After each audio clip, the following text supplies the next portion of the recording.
Om Shanti. Om Shanti. Good morning. आज शिव बाबा कह रहे हैं, मीठे बच्चे, बाबा 21 जन्म के लिए तुम्हारी दिल ऐसी बहला देते हैं जो तुम्हें दिल बहलाने के लिए मेले मलखाड़े आदि में जाने की दरकार नहीं। प्रश्न: जो बच्चे अभी बाप के मददगार बनते हैं उनके लिए कौन सी गारंटी है? उत्तर: श्रीमत पर राजधानी स्थापन करने में मददगार बनने वाली बच्चों के लिए गारंटी है कि उन्हें कभी काल नहीं खा सकता। सतयुगी राजधानी में कभी अकाले मृत्यु नहीं हो सकती है। मददगार बच्चों को बाप द्वारा ऐसी प्राइज मिल जाती है जो 21 पीढ़ी तक अमर बन जाते हैं।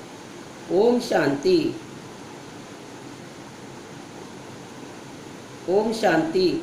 बने बनाए सृष्टि चक्र अनुसार कल्प पहले मुआफिक शिव भगवान वाच अब अपना परिचय तो बच्चों को मिल गया है, बाप का भी परिचय मिल गया है। बेहद के बाप को जान लिया और बेहद के सृष्टि के आदि मध्य अंत को भी जान लिया।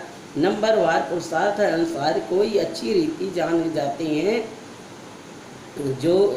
जाते हैं जो फिर समझा भी सकते हैं। कोई अधूरा, कोई कम। जैसे लड़ाई में भी कोई कमांडर चीफ, कोई कैप्टन, कोई क्या बनते हैं। राजाई की माला में भी कोई साहूकार प्रजा, कोई गरीब प्रजा नंबरवार है। बच्चे जानते हैं बराबर हम खुद श्रीमत पर सृष्टि पर श्रेष्ठ राजधानी की स्थापन कर रहे हैं। जितनी जितनी जो मेहनत करते हैं उतनी बाप से प्राइज मिलती है। आजकल शांति के लिए राय देने वाले को भी प्राइज मिलती है, तुम बच्चों को भी प्राइज मिलती है। वह उनको नहीं मिल सकती। उनको हर चीज़ अल्पकाल के लिए मिलती है। तुम बाप की श्रीमत पर अपनी राजधानी स्थापन कर रहे हो, सो भी 21 जन्म पीढ़ी के लिए गारंटी है। वहाँ बचपन व जवानी में काल खाता नहीं। यह भी जानते हो ना, मन न चित था।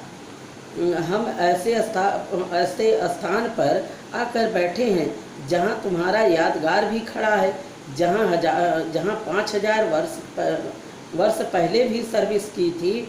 देलवाड़ा मंदिर अचल घर गुरु शिखर है। सतगुरु भी ऊंचे ते ऊंचे तुमको मिला है, जिसका यादगार बनाया हुआ है। अचल घर का भी राज तुम समझ गए हो। वह हुई घर की महिमा। तुम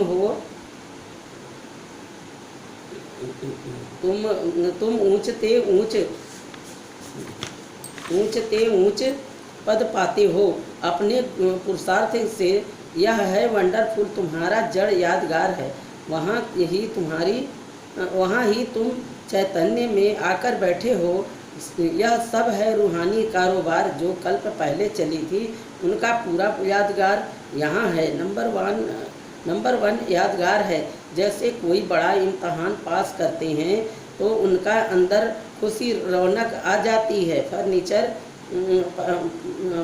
पहर वॉइस कितनी अच्छी रखते हैं। तुम विश्व के मालिक बनते हो। तुम्हारे से कोई भेंट कर नहीं सकता। यह भी स्कूल है। पढ़ाने वाला को भी तुम जान गए हो। भगवान वाच भक्ति मार्ग में जिनको याद करते हो, पूजा करते हो, कुछ भी पता नहीं पड़ता। बाप ही सम्मुख आकर सब राज समझाते हैं, क्योंकि यह यादगार सब तुम्हारे पिछाड़ी की अवस्था के है। अभी रिजल्ट नहीं निकली है, तो जब तुम्हारी अवस्था संपूर्ण बन जाती है, उनका फिर भक्ति मार्ग में यादगार बनता है। जैसे रक्षाबंधन का यादगार होता है। जब पूरी पक्की राखी बांध हम अपना राज्य भाग्य ले लेते हैं, तब फिर यादगार नहीं मानते। तो इस समय तुमको सभी मंत्रों का अर्थ समझाया है। ओम का अर्थ समझाया है। ओम का अर्थ कोई लंबा नहीं है। ओम का अर्थ है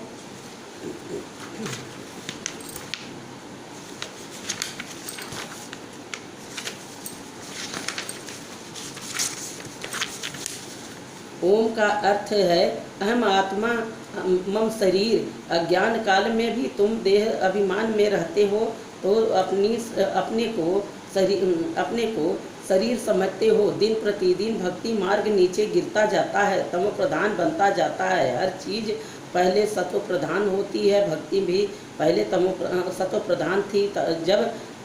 जब एक शिव बाबा को याद करते थे तो भी बहुत थोड़े दिन प्रतिदिन वृद्धि बहुत होनी है। विलायत में जास्ती बच्चे पैदा करते हैं तो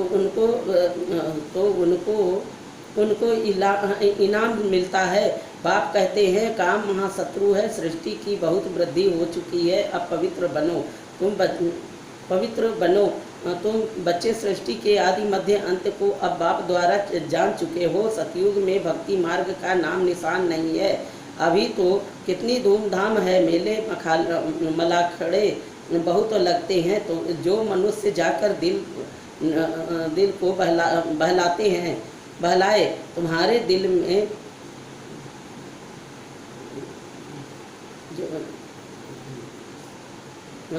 बहलाए तुम्हारा दिल को तो तुम्हारा दिल तो बाप आकर बहलाते हैं। किस जन्मों के लिए जो तुम सदैव बहलाते रहते हो। तुमको कभी मेले आदि में जाने का ख्याल भी नहीं आएगा। कहाँ भी मनुष्य जाते हैं सुख के लिए तुमको कहाँ पहाड़ों पर जाने की दरकार नहीं। यहाँ देखो कैसे मनुष्य मरते हैं। मनुष्य तो सतयुग कलयुग स्वर्ग नरक को भी नहीं जानते। तुम बच्चों को तो पूरा ज्ञान मिला है। बाप नहीं कहते हैं कि मेरे साथ तुमको रहना है, तुमको घर बार भी संभालना है। बच्चे जुदा तब होते हैं जब कोई खिटखिट होती है, फिर भी तुम बाप के संग रह नहीं सकते हो। सब सतो प्रधान बन नहीं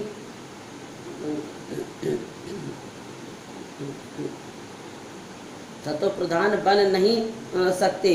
कोई रजो कोई तमो अवस्था में भी है। सब इकट्ठे रह नहीं सकेंगे। यह राजधानी बन रही है। जो जितना बाप को याद करेंगे उस अनुसार राजधानी में पद पाएंगे।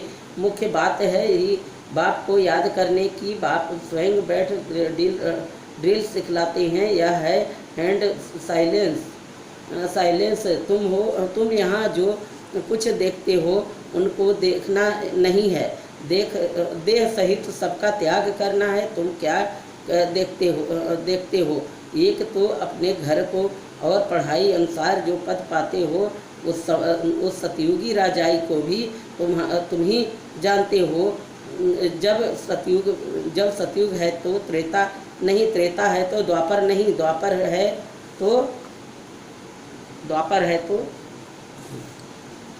है तो कलयुग नहीं।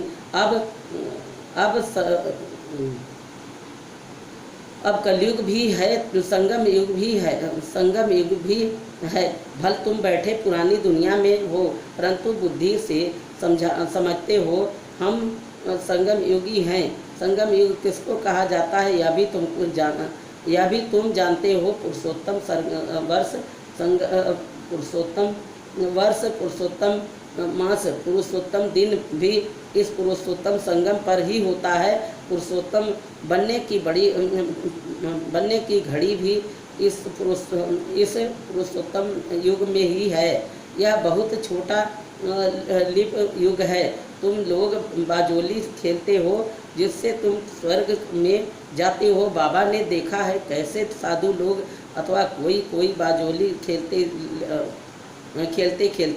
यात्रा पर जाते हैं, बड़ी कठिनाई उठाते हैं। अब इसमें कठिनाई की बात नहीं, यह है योग बल की बातें। क्या याद की यात्रा तुम बच्चों को कठिन लगती है। नाम तो बहुत सहज है, सहज रखा है, कहाँ सुनकर डर न जाए। कहते हैं बाबा हम योग में रह नहीं सकते। बाबा फिर हल्का कर देते हैं, यह है बाप की याद। और याद तो सब चीज़ों को किया जाता है। बाप कहते हैं अपने को आत्मा समझो, तुम बच्चे हो ना। यह तुम्हारा बाप भी मासूक भी है।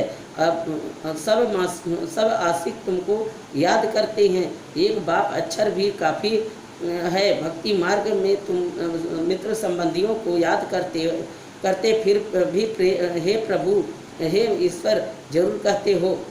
सिर्फ पता नहीं कि वह क्या चीज़ है। आत्माओं का बाप तो परमात्मा है, इस शरीर का बाप तो देहधारी है। आत्माओं का बाप अशरीरी है, वह कभी पुनर्जन्म में नहीं आते और सभी पुनर्जन्म में आते हैं, इसलिए बाप को ही याद करते हैं। जरूर कभी जरूर कभी सुख दिया। उनको कहा जाता है दुख हरता सुख करता, परंतु उनका नाम रूप देश काल को नहीं जानते। जितने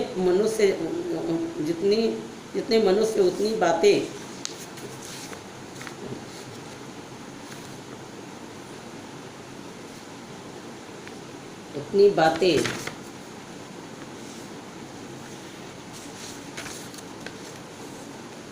अनेक मत हो गई है। ओम शांति, ओम शांति।